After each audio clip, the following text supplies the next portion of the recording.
next bill we're going to take up is going to be Chairman Bennett's bill, which is House Bill 5314, an act relating to food and drugs, single-use plastic straws. Chairman Bennett. Thank you very much. What this bill would do is prohibit the food service establishments from providing consumers with a single-use plastic straw unless the consumer requests this straw. The first and second violation of this statute would be a notice of violations, and any subsequent violations would be punishable by a $25 fine not to exceed $300. This is a baby step towards accomplishing keeping our waters clean. The straws end up in our drainage ditches. They end up inside turtles' noses. They're really bad for our fish and wildlife.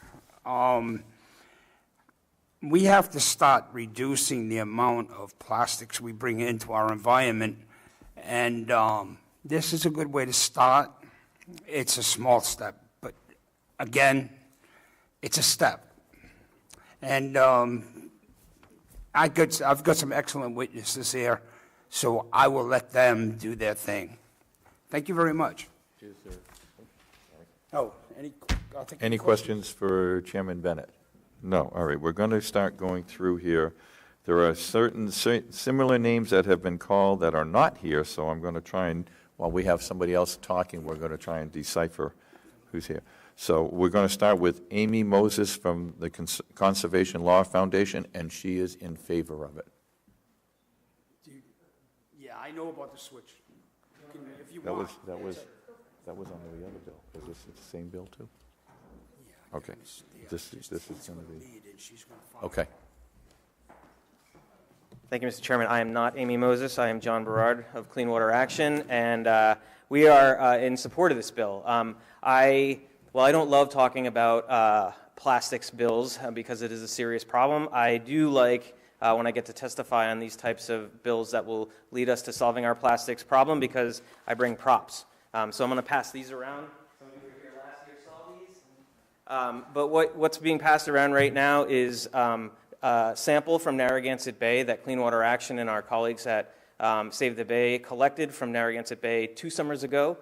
It is a trawl we trawled for microplastic pollution in 12 spots in the bay from the hurricane barrier down to Newport Harbor. And we found microplastics in every single one of the samples that we collected. Plastic pollution is a growing problem here, both globally and in Rhode Island. As you've heard, the governor established a task force to tackle plastics through an executive order last summer in order to start to address this. As the chairman said, this is not going to solve our plastics problem, which is growing, but it is a step, and it's a really great first step. And the reason being is because it makes us think about what we're doing, the choices that we're making. We are part of a disposable, throwaway culture of convenience, of which single-use plastics are a huge part of that. And requiring customers to ask for a straw instead of just automatically being given one is something that actually makes consumers think about the decisions that they're making and the impacts that it's going to have on the environment. The great thing about this bill is that it will reduce plastic pollution, but if you need a straw, if you have a disability or something like that, or you just want a straw, you still have the ability to get that. But it forces us all to make that choice. I make that choice every day when I go to a restaurant, and now it's going to be required for all Rhode Islanders, hopefully, to make that same choice. So we are in support for obvious reasons, and I will take any questions the members of the committee may have. Any questions for Mr. Berard? Okay. All right. Thank you, Thank Ms. you very Berard. much. Ms. Moses, are you going to speak also? Thank you. You're up next. Great. Thanks, Chair and members of the committee. Amy Moses from Conservation Law Foundation. It's a simple bill, and as the chairman said, it is a baby step, but it's a really important step that we need to take. When you think about plastic, you need to think about what it's made of. Plastic does not grow on trees. Plastic's made from fossil fuels. Fossil fuels are polluting every step of the way, from fracking the gas to the straws, as you said, that can end up in marine wildlife. It's a big problem. This is a simple bill. We think it's an important first step. I also served on the Plastic Task Force, where we learned a lot of good information. There's a prediction that by 2050, there will be more plastic in the ocean than fish. So we really need to start now tackling plastics, and this is a great first step. Thank you so much for putting this bill in. Any questions for Ms. Moses? Representative McEntee. Not a question, just a comment. I think it's a great bill, Chairman. And I like that you address, we had the one letter from the people with disabilities, and you've made it clear if you need a straw, you have to ask for one. And I think it's great, Amy, I don't know if you've noticed, but a lot of the restaurants are already doing this, that I see. Yeah, some places have started doing it voluntarily. We also submitted some testimony. Representative Walsh, you will find the footnotes are not nearly as exciting as you mentioned earlier, but there's a ton of information in here, especially in the footnotes, if you're interested in more aspects of plastic. It references the voluntary programs that are already underway, but this would have everyone doing that, and we think that's important. Thank you. Any other questions? You want to take over? You can again. Thank you. Thank you, Ms. Moses. All right. And I'm just going to go through some names here. Daniel Vieira, I don't know if he's here or not, but he's from the Theater Owners of New England. He says written testimony only, but he is opposed to it as drafted. Dino Pacelli from Cinema World. Are you? Please proceed.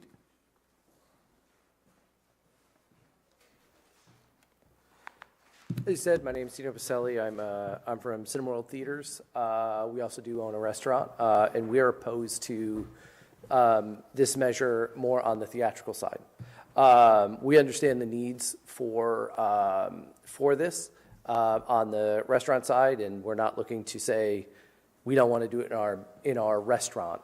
We understand it, and we would support that part of it. The issue to us is in the movie theater side. For a host of reasons, from safety to that has to be our paramount issue to our guests. If any of you have been to a movie, this is a large drink. It's 44 ounces. If you've tried any of the alternative straws, which I have 30 samples with me, everything from corn to wheat to paper, that we have been trying because, to be honest, we wanted to be on the forefront before this happened. We've met with some of the biggest names in the industry of making these alternative straws, from Hoffmaster to the whole host, and none of them have a viable solution to be able to hold a straw in a cup for 3 hours with the constant abuse of in the lid, out of the lid, and you can't serve a drink without a lid in a dark auditorium. If you get spills, you are going to have people slipping, you are going to have people falling, you are going to have all kinds of issues, which brings in liability problems, which brings in all kinds of situations. So plastic is currently our option that we have in that. Now, if you've been to a theater, we're not like a self-serve restaurant. If you go to the concession stand, you are walking usually hundreds of feet to get to one of our far auditoriums. If you're a parent bringing your children to a movie and you forgot to ask for the straw, you now have to pack up an entire family to come back out and get a straw. That's interruptive, and that's problematic for a host of reasons. You're also talking in a movie theater, the difference is for the most part, all of our waste is contained. We are big supporters, I can say especially at Cineworld. We have our own giant recycling container where all of our cardboard gets recycled, that we take care of through it, because we do support making us a better, healthier environment. We actually work with Newport Biodiesel as well, and we're very big into making sure the environment. But this type of situation, in a respect to a movie theater, we kind of feel causes more problems to a guest in safety concerns and as far as what a guest, and the inconvenience to a guest. And there's a cost factor. I'm not going to lie, I'll put that out there as well as a time factor. We're at a very specific time. You come to a 7 o'clock movie, you get there at 6:55. There are lines. That's why most all movie theaters do self-serve straws. They're at your butter stations or they're on your counters so that the guest doesn't have to take a straw, but they choose to take a straw from one of our dispensers if they want one. So that's, so we already, in essence, do similar in the aspect that the guest doesn't have to take a straw if they don't want it. But for us to have a guest ask us specifically, that's going to put a burden not only on the customers, it's going to, and to do something that we essentially are already doing. I really do appreciate your time listening to what what kind of our concerns are on the theatrical side. And like I said, we don't really have any concerns on it on the restaurant side. We have a full-serve restaurant, and we could very easily do without straws on that side. And we think it's a great bill as far as that side of it goes. Open to any questions anybody may have. Any questions? Representative McEntee. Chairman, one of the things obviously, if you handed someone that cup with no straw, I think they'd say, where's the straw? So there's the request. But what about the tops like they do on coffee cups that They don't make a sippy lid, I'm sorry, I don't mean to, we call them sippy lids. Sippy, whatever, yeah, I get what you mean. And, they just don't make them for this size cup. And part of that is the movie theater industry of wanting to serve a 44-ounce drink cup so we can get $6.50 for it. I understand that aspect of it too as well. But, like I said, I live in Johnston. I've been a resident of the state for a long time. I live right near the landfill, and I would love to see less stuff in our landfill. Yeah. Don't get me wrong on that. And if that becomes a viable option, we're not opposed to that if the options exist. Currently, there's just not an option for us that we've been able to find. And besides myself, National Amusements has done the same thing. We have, like I said, I've got the most bizarre straws we've tested, like a wheat straw that will last, but the second you put any pressure on it, it cracks in half. That's not going to work. Like I said, we've met with so many vendors on this. We go to trade shows, we do all of that. And if there's a viable option, we're okay with that. A bamboo straw. I'm sure Dunkin' Donuts knows where to get them. A bamboo straw would work, except they don't make them in this size. And we've met with them, and I have samples of their 7.75-inch straw, which is the largest they make. We need at least an 11-inch straw. Wow. Yes, that. You may have to reduce the size of that drink. I don't know who wants that huge drink, but. It comes with a free refill. And people get it. I'll be honest, they do. How do they sit through the movie? I don't know how they make it to their car, but yeah. Well, thank you. Thank you. Any more questions for Mr. Pacelli? The only comment I have is I do frequent your cinema. I'm glad Just went there a couple of weeks ago and saw Bohemian Rhapsody. Very good movie. it was. Do you use a straw? I do use a straw, yes, because I am a klutz and I would spill it all over myself. So, I do use a straw. Thank you, Mr. Pacelli. Thank you, guys. I appreciate all now, of your time. Were you the one that put down you'd like to put the amendment in, a request for the amendment, or was that Mr. Vieira? That was you. Okay. So Mr. Vieira wants to have an amendment put in. So if you want to talk to the chairman and maybe we can get the amendment put in, that would be sufficient. What is the amendment? No, well, when you testify, you're going to do that, Mr. Martesian, that's fine. Excellent. Okay, Thank you. very good. Thank Thank you. All right, thank you. I don't want to say yes to somebody and then say, no, I'm not doing it. Thank you very much, Okay, Mr. Martesian. so let's go to the next one. Is Meg Kerr here from the Environment Council of Rhode Island? Yes, she is. Excellent. Thank you very much. Meg Kerr with the Audubon Society and the Environment Council of Rhode Island. I just wanted to make a couple of points based on what we've already heard. One is that I'm pretty sure that California has a straw bill. It would be interesting to see how they have addressed the movie theater concern. That might be worth looking into. And I think the environmental community is interested in whatever amendments are being considered. We'd like to see those too, if we could. I think it's important, when you think about plastic straws, at least when I think about it in the context of plastic pollution, it seems so minimal. But in the fact sheet or the piece of material that CLF gave you, they point out that when these beach surveys are done, when trash is picked up at the beach, plastic straws are the 7th most common item found. So they're everywhere. People do use them a lot, and it is a problem. So we support this bill, the Audubon Society and the Environment Council. Thank you. Thank you. Any questions for Ms. Kerr? No, thank you, Ms. Kerr. All right, next one on the list is, and I hope I don't butcher the first name, is it Topher Hamblett or Topner? He's not here, okay. So he was in favor of this, and he's from Save the Bay. Next one is Sarah Bratko here from the Rhode Island Hospitality. I don't see her, so. They're proposing an amendment also, so you'll have another amendment from them, from the Rhode Island Hospitality. Okay.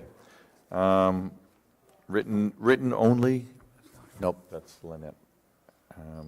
Written only from Rhode Island DEM is Ryan Mulcahy, and he is in favor of this bill. We are getting close to down, so if you want to go, please. Next one up would be, Alex, are you going to speak? Yes, Alex Kithis from Climate Action, Rhode Island. Good evening, Alex. Hi, good evening, Chair and members of the committee. I'm just going to speak very, very briefly, not on behalf of Climate Action Rhode Island, but I'm a member of that. Okay. Yeah, I mean, I'm very much in favor of this bill. I think, it's pretty common sense. I think they've drafted a very good bill. And I was a waiter for a year and a half, and there were many, many instances where we had to give people straws, and those straws were still on the table when the people left, not unwrapped, and they had to be thrown away. Mm-hmm. And that's just, I mean, that's a perfect example of where this bill addresses a huge problem, because those straws get thrown away and then cause all of the problems that, that you're all familiar with. So I think this is pretty common sense, and I really hope you'll pass it. Thank you. Any questions for Mr. Kithis? Thank you, Alex. Thanks. All right. Next one we have, I don't think she's here either, is Elizabeth Seaver, and she has an amendment suggestion also, so I guess we're going to have quite a few amendments possibly. So we'll move on from there. Next one up is Catherine Saunders from Providence. Is she here? Catherine? No? Going once? Going twice? Okay, we'll move on. And she's in favor. And the last one, since Mr. Dakota and Mr. Gates are not here, is Lee Wilder. Is Lee here? It says something about not testifying, but she left. Okay, thank you, Alex. All right, so this will conclude the hearing on House Bill H5314.